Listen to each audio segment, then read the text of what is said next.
Bonjour et bienvenue dans ce deuxième clip vidéo de Capirache qui s'inscrit dans la suite d'un premier clip vidéo dans lequel nous avions abordé la présentation du moteur de paye de Capirache. Et là, nous sommes dans le deuxième clip vidéo qui sera consacré au même sujet. Et dans cette deuxième partie, nous allons traiter un certain nombre de compléments qui vont vous donner un aperçu général du moteur de paye. Permettez-moi de rappeler ce que nous avions abordé dans la première partie et les notions qui ont été introduites. Nous avons présenté ce qu'est le dictionnaire des rubriques de paye dans Capirache. Nous avons parlé des rubriques imprimables et non imprimables et de leur importance. Nous avons aussi introduit la notion de désignation d'une rubrique de paye dans le cadre du paramétrage et que les rubriques de paye, nous avons dit qu'elles commencent toujours par une lettre, donc il y a un lettrage et un numéro de rubrique, par exemple R0010 et le salaire de base. Nous avons introduit également la notion de formule simple, et on a traité un exemple de formule en procédant au paramétrage du calcul d'une prime annuelle. Donc je vous invite, si vous n'avez pas visionné le premier clip vidéo, à le faire avant de poursuivre avec nous dans ce deuxième clip vidéo la suite de ce moteur de paye. Dans cette deuxième partie, nous allons avancer dans la déclinaison d'exemples plus complexes pour introduire les autres outils de paramétrage, notamment des formules plus élaborées, l'outil tableau indicé, l'outil tableau à tranches et l'outil formule historique. Pour ce qui est de l'outil formule, je rappelle qu'une formule est une expression faisant jouer des opérandes, des variables et des opérateurs arithmétiques, parenthèses, plus, moins, multiplié, divisé, partie entière, etc. Un exemple, une formule donne un résultat qui est exprimé arithmétiquement de la manière suivante dans cet exemple, A plus B multiplié par C par D, etc. Les variables peuvent être des rubriques de paye du mois en cours, et dans ce cas, elles commencent, comme on l'avait dit, par la lettre R. R0500 veut dire salaire brut du mois en cours, et le dictionnaire des rubriques de paye vous donne un large aperçu détaillé et précis de toutes les lettres que vous pouvez utiliser pour désigner des valeurs et des plages de valeurs. Les autres lettres, par exemple, ce serait la lettre P pour désigner la valeur du mois précédent, la lettre A pour désigner le cumul annuel, la lettre S pour désigner le cumul mensuel.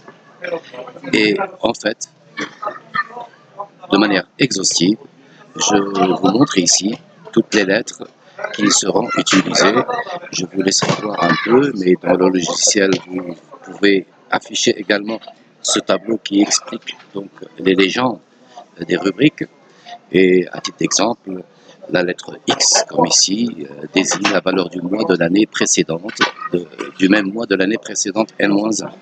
La lettre J désigne la valeur de janvier de l'année en cours. La lettre C désigne une constante prédéfinie. On peut définir de manière simple, dans le cadre de tableau, exemple de constante prédéfinie, par exemple le SMIC horaire. Si vous introduisez la valeur du SMIC horaire, par exemple, dans une formule, il ne faut pas l'introduire avec sa valeur directe, en brut, en absolu, mais il faut la mettre dans un tableau des constantes prédéfinies. Et comme ça, lorsque le SMIC change, vous n'aurez pas à visiter toutes les formules dans lesquelles le SMIC intervient, par exemple, etc. Je vous laisserai voir dans le Capirache, si vous l'avez téléchargé ou que vous en disposiez, dans le rubrique des formules, vous pouvez afficher ce tableau. D'un autre côté, donc, il y a les opérandes, mais d'un autre côté, il y a la liste des opérateurs, comme j'ai dit tout à l'heure, plus, moins, multiplié, divisé, parenthèse ouverte, parenthèse fermée, le crochet pour désigner la partie entière, la barre pour désigner une valeur absolue. Alors, nous allons avancer encore un peu plus, au-delà des formules, nous allons évoquer maintenant la notion de tableau multi-indicé.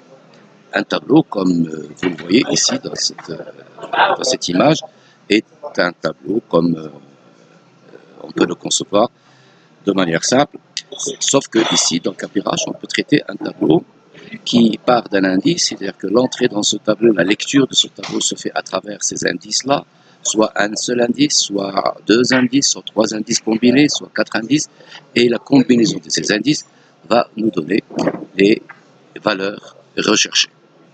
Et donc le principe de fonctionnement, c'est que ces indices peuvent contenir des données caractérisant les collaborateurs. Par exemple, on va voir tout à l'heure des exemples, un matricule par exemple, un âge, un service, un code service, etc. On peut utiliser un seul indice, comme on peut utiliser jusqu'à 4 indices qui constituent une combinaison logique qui va fournir un résultat qui est la valeur qui est inscrite dans la table. Exemple d'indice: matricule, grade, catégorie, classe, service, fonction, sexe, code sexe, ancienneté, échelle, échelon, section analytique. Et la liste est très large, donc APRH. Toutes les données qui caractérisent vos collaborateurs peuvent être introduites ici comme des indices et qui vont pouvoir nous permettre des paramétrages pour donner des rubriques de paye. Le tableau à tranches. Le tableau à tranches, c'est un peu autre chose. Ce sont des tableaux où on va définir des tranches qui sont caractérisées par une borne inférieure et une borne supérieure. Et en face de chaque tranche, on saisira une valeur ou plusieurs valeurs. Comme ici par exemple, on peut dire une tranche 1, une tranche 2, qui peuvent être par exemple, un exemple d'utilisation, par exemple des tranches d'ancienneté. Par exemple ici, on peut saisir une tranche de 0 à 2 ans qui va me donner, dans cette valeur le taux d'ancienneté par exemple. Je peux également saisir et refaire tout le calcul du barème de l'IR. Et par exemple, on saisira les tranches ici du barème de l'IR, on donnera en valeur 1 le taux d'imposition et en valeur 2, on va donner l'abattement consacré par tranche. On peut aussi donner des exemples de primes par tranche d'échelle, etc., etc. C'est-à-dire qu'on peut mettre des tranches d'échelle de l'échelle 5 à l'échelle 8. On a une valeur d'une prime donnée, d'une indemnité donnée. De la tranche 9 à la tranche 15, on donnera d'autres valeurs. Voilà un peu ce qu'on peut dire sur les tableaux à tranches, mais de toute façon, on reviendra dans des exemples pour concrètement vous montrer comment elles peuvent être utilisées. Et un dernier outil, un peu plus complexe et qui sera apparenté aux formules, mais cette fois-ci, ce ne sont pas des formules qui vont être précédées par une lettre qui donne, et chaque lettre fait référence à une classe de valeur spécifique, comme on a vu tout à l'heure, R, mois en cours, P, mois précédent. Cette fois-ci, ces formules historiques, quand elles commencent par H, l'utilisateur a la possibilité de désigner une place libre et de son choix. Par exemple, on pourra choisir de désigner les plages suivantes: le total de la période du mois actuel de l'année précédente au mois actuel -1 de l'année en cours. Par exemple, si je suis en juillet, je souhaiterais avoir les valeurs cumulées de juillet de l'année dernière jusqu'à juin de cette année, de l'année en cours. Ça me fait 11 mois, plus le mois en cours, ça me fait 12 mois. 12 mois, mais 12 mois qui vont tourner sur l'année. Deuxième exemple, je souhaite par exemple, si vous avez des cas qui nécessitent cette expression, je souhaite par exemple avoir la valeur du mois de mars de l'année précédente ou de l'année 2015. Vous pouvez saisir en absolu une année donnée historique quitte à ce que ce soit une année qui fait référence à un passé assez long, etc. Donc voilà un peu ces formules et ces outils que nous allons utiliser dans le CAPERH. Et nous allons, un dernier mot, cet outil sera très apprécié, surtout dans les cas de formules complexes faisant référence au passé. Et on va arrêter ici la théorie, et si vous permettez, on va passer à CAPERH, au cœur du logiciel, pour voir concrètement comment tout ceci peut être utilisé dans le cadre de CAPERH. Et donc, je me dirige vers CAPERH, et dans le cadre du menu général et dans le menu paramétrage, dans l'option moteur de paye, dans le paramétrage des rubriques de paye, je revois notre dictionnaire de paye et je vais créer une rubrique qui, par exemple, comme ici, je vais créer une rubrique, la rubrique 289, qui va être une rubrique dont je désigne le nom. Et je peux dire que c'est une formule normale. Et on avait évoqué la lettre R. Aujourd'hui, je vais vous montrer que si vous avez oublié la signification des lettrages qu'on a vu tout à l'heure, vous cliquez ici et KPRH vous rappelle la signification de chaque lettre. La lettre Y, c'est le cumul des 11 derniers mois, non compris le mois en cours. Je vous laisserai apprécier toute la richesse des résultats que peuvent vous fournir ces lettres. Et ici, on vous rappelle la liste des opérateurs. Et donc, par exemple, je peux, si je veux, par exemple, calculer un rappel sur salaire de base, je peux demander, je mets la lettre R, et je mets moins, et je fais cette fois-ci la lettre P, toujours du même salaire de base, ça me fait R moins P du même salaire de base de 0,010, ça veut dire que si le salaire de base a changé d'un mois à un autre, et que si je multiplie cette formule, je la mets entre parenthèses, je la multiplie par un nombre de jours, par exemple, je la multiplie par, je la mets entre parenthèses, et je la multiplie par un nombre de jours donné, qui serait un jour de rappel que j'ai déjà préparé par exemple, un jour de rappel sur salaire, un jour de rappel, voilà, jour, je choisis jour, rappel, par exemple, recrutement. Par exemple ici, vous recrutez un collaborateur, mais vous ne l'avez pas payé le premier mois ou le deuxième mois, et vous le titularisez, et vous voulez faire un rappel sur toute la période à partir de sa date de recrutement. Et la rubrique R0155 me fournit le nombre de jours qu'il y a entre la date de recrutement et le mois en cours. Et donc voilà comment on peut utiliser la lettre P.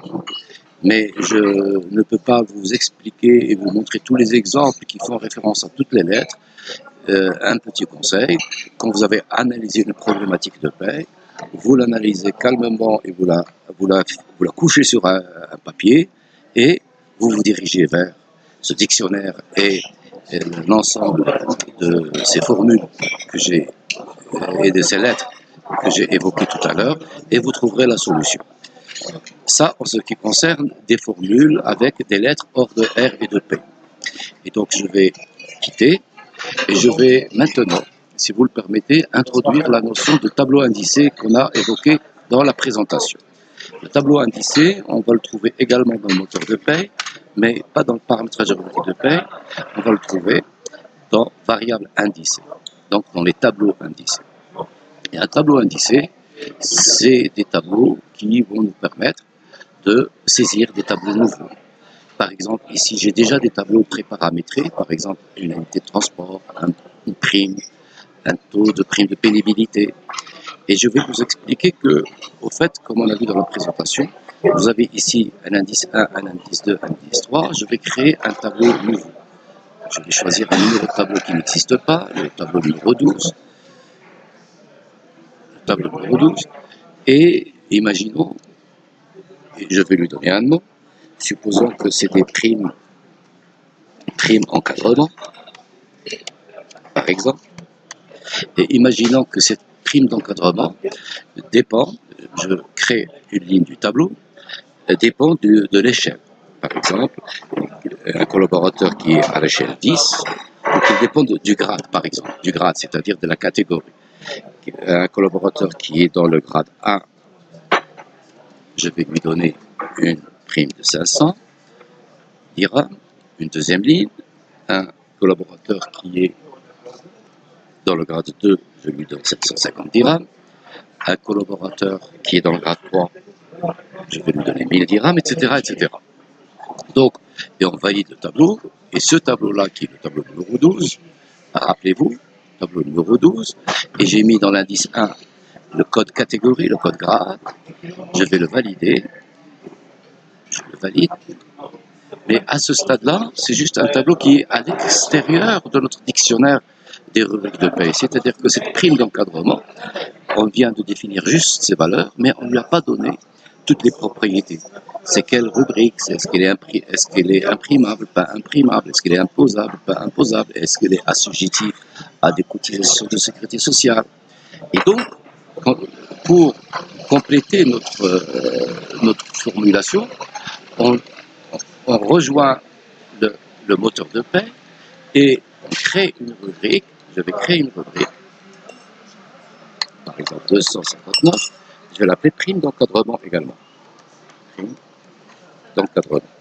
Et cette fois-ci, cette prime d'encadrement, je vais dire que ce n'est pas une rubrique en saisie, ce n'est pas une rubrique en formule, c'est plutôt un tableau indicé.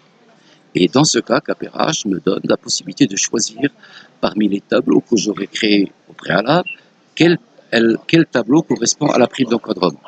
Et si vous vous rappelez, on avait donné le numéro 12, prime d'encadrement. Et c'est à ce moment-là que KPRH me demande de dire que signifie l'indice 1.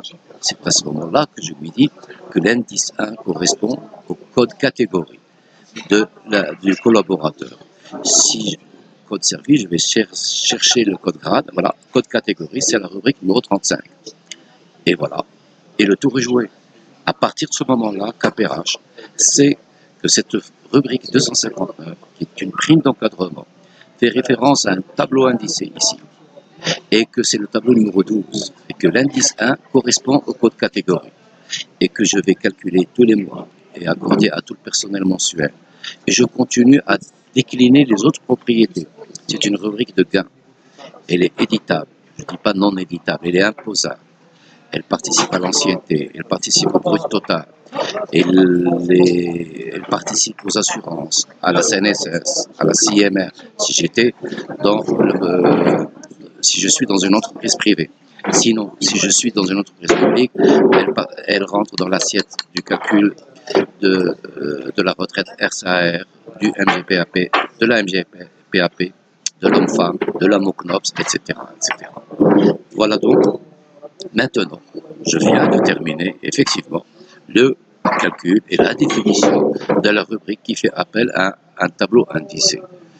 Maintenant, on va conclure en évoquant la partie de l'autre outil qui est l'outil à tranche, le tableau à tranche que je vais trouver ici, toujours dans le moteur de paie, tableau à tranche, et c'est à peu près le même principe, sauf que ici, comme on l'avait fait dans la présentation, le tableau à tranche, on va pouvoir désigner une tranche 1, une tranche 2, de tranche 1 à tranche 2, de 0 à 1955, par exemple dans ce cas-là, puis c'est un âge de retraite, je vais choisir un autre. Tiens, prenez un barème d'un an. De 0 à 120 000, j'ai une valeur 1, un taux, par exemple ici, et j'ai de 120 000 à 360 000, un deuxième taux, si je peux saisir dans la valeur 2 les barèmes. Et de la même façon, une fois que j'ai saisi, je vais faire une petite saisie quand même, je vais créer un tableau, le tableau numéro 5, il existe, je vais mettre le tableau 55, et ce tableau 55, je vais mettre un tableau des barèmes ancienneté, par exemple. Ancienneté, je crée une nouvelle ligne, l'ancienneté de 0 à 2 ans, c'est par exemple 5%. Je rajoute une deuxième ligne qui veut dire que de 2 ans à 5 ans, je vais donner 10%. Je rajoute une troisième ligne à 10 ans, je vais donner 15%, etc., etc. Tout dépend de la législation. Et donc, une fois que j'ai fait ça, que j'ai validé ce tableau, le tableau numéro 55, voilà, je confirme, je vais pouvoir récupérer ces taux dans le moteur de paie.